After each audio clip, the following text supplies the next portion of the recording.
You're watching Tornado Facts with Beanrock124, Season 2, Episode 12, or Episode 32. My name is Nathan, and I talk about tornadoes all the time. Now, today's outbreak I'm talking about today is very, very similar to what did happen on Tuesday. I'm recording this Monday night, the Monday before, and this is what it looks like now. By the way, this is tomorrow when I'm recording this. So by the time you're seeing this outbreak's long gone. But it's almost in the same area, which is not surprising, as Dixie Alley. But today we're talking about the tornado outbreak of April 6 through 9, 1998. Insert joke there. This outbreak was a large tornado outbreak that started on April 6 across the Great Plains and ended on April 9 across the Carolinas and Georgia. A total of 62 tornadoes touched down from the mid-Atlantic states to the Midwestern United States and Texas. The outbreak is infamous for producing a deadly F5 tornado that tore through the suburbs of Birmingham, Alabama, killing 32 people. The Birmingham tornado was one of only two F5 tornadoes in that year. The other one, if I remember correctly, was... I do not remember. The other hit in Lawrence County, Tennessee on April 16 as part of the same outbreak as the Nashville F3 tornado, which is next episode, actually. This outbreak was responsible for 41 deaths, 7 in Georgia and 34 in Alabama. Now, there's a video by this YouTuber named Weatherbox. I highly recommend watching this video right here. It goes into more detail into the tornado outbreak, and he has a lot of good videos about tornado outbreaks and some hurricanes as well, and some other severe weather events as well. I highly recommend checking this video out. Link in the description. He goes really in depth to this outbreak, more than I will, actually. So here's the supercell signature of the tornado that touched down. Here's your classic textbook hook echo right here near Oak Grove, headed toward Birmingham. Luckily, the tornado roped out before hitting Birmingham, otherwise it would have caused complete havoc, unlike April 27th. So here's your confirmed tornadoes. No meteorological synopsis, or in correct terms, synopsis.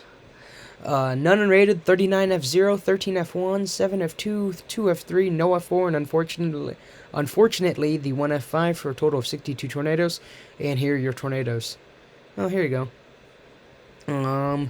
Tornadoes in Illinois, the closest one most likely being Logan County, or no, Vermilion County. Nope, that's Champaign area, never mind. Warren County, I think this is the closest one. Nope. Logan County, then. Okay. Let's make sure that's right. Yep.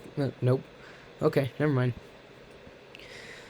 I ain't gonna go through all that. And here you go. Tornado occurred on April 8th, north of Kellerman to Birmingham. This is the F5 tornado. 32 on the ground, 30 miles, killed 32. We'll get to this in a second. And here's the rest of your tornadoes. So, shortly after 7:30 p.m. on April 8th, the outbreak's deadliest tornado cut a 31-mile long, 3/4 of a mile wide swath through multiple Birmingham suburbs, damage ranging from F3 to F5 intensity, causing massive destruction before lifting in the western limits of Birmingham. This was just northwest of the junction of I-20, 59, and 65. I believe I-20, 59 is still together here, and then 65 runs north-south. The worst of the destruction occurred across the cities of Oak Grove, Rock Creek, and McDonald Chapel. Those three cities were hit in 2011 as well, actually. I think McDonald Chapel for sure. The second area affected by F5 damage was also devastated by a violent tornado in 1956 that tracked through the same areas hit by this storm. Debris from this tornado was scattered across central Alabama as far north as sections of Blount County, and extensive deforestation occurred along the majority of this path.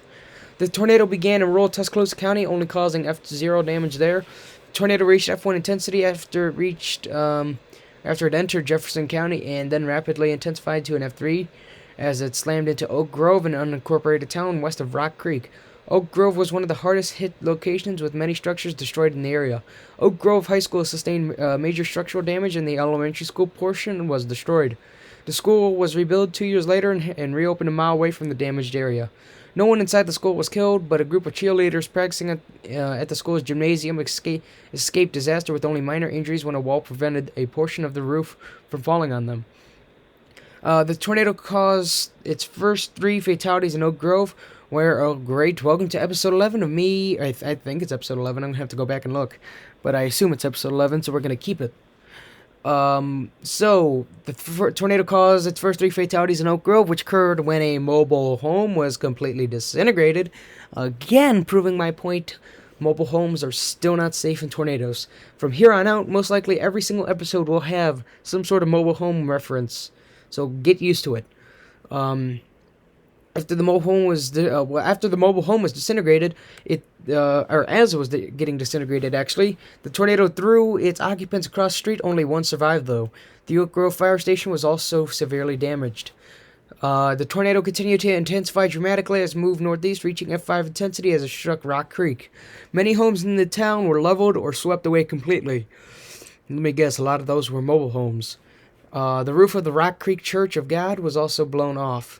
Several cars in the church parking lot were thrown into a 50-foot deep ravine. Speaking of this video, he talks about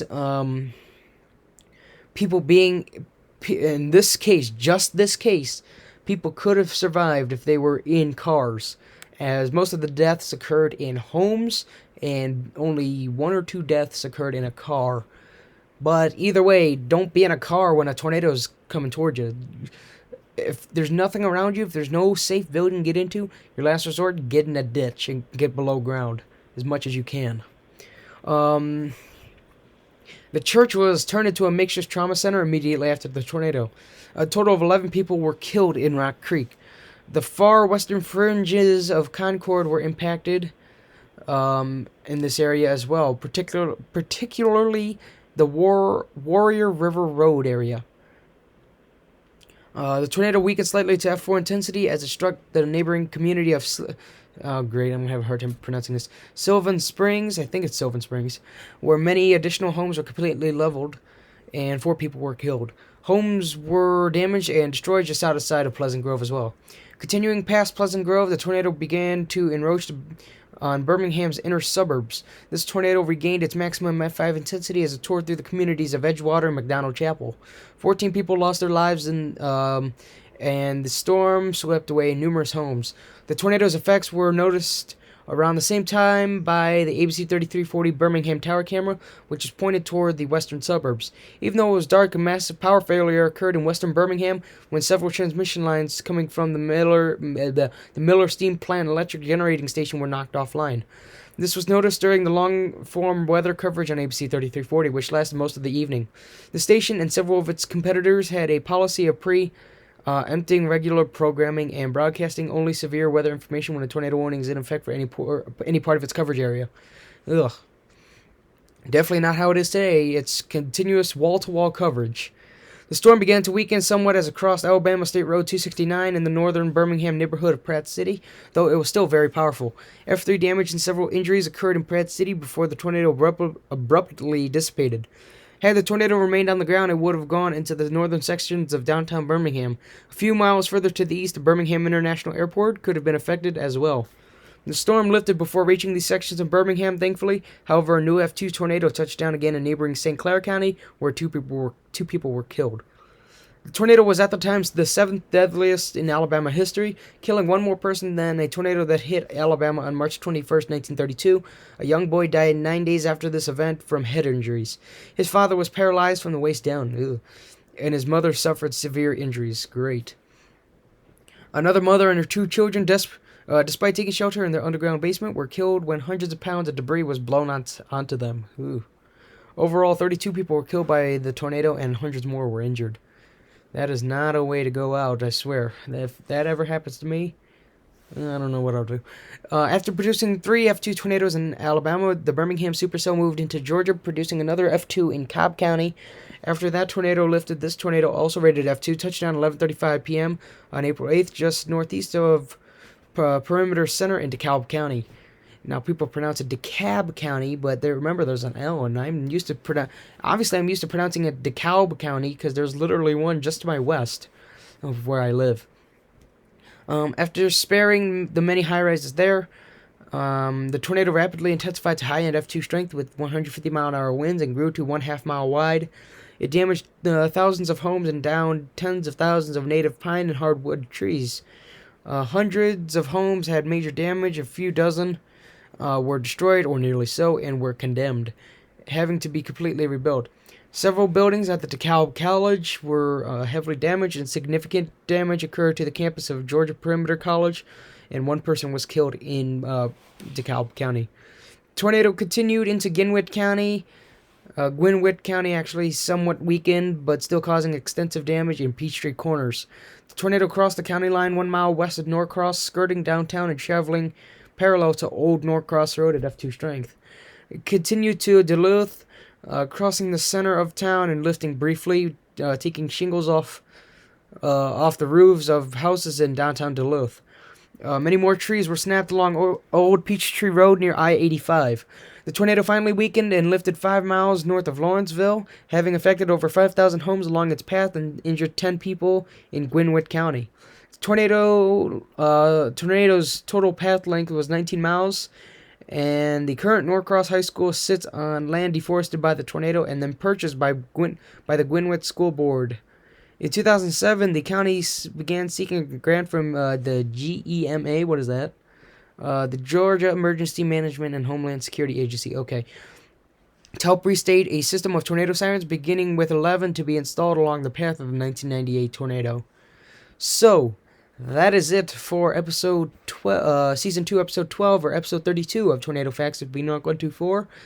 Next episode, I briefly mentioned it here. It will be about the Nashville tornado outbreak between April 15 and April 16, 1998. So, be prepared. Unless something else happens, like a certain tornado outbreak that could occur here. Most likely there will be a special episode here that you've probably seen by now, but who knows. So, goodbye.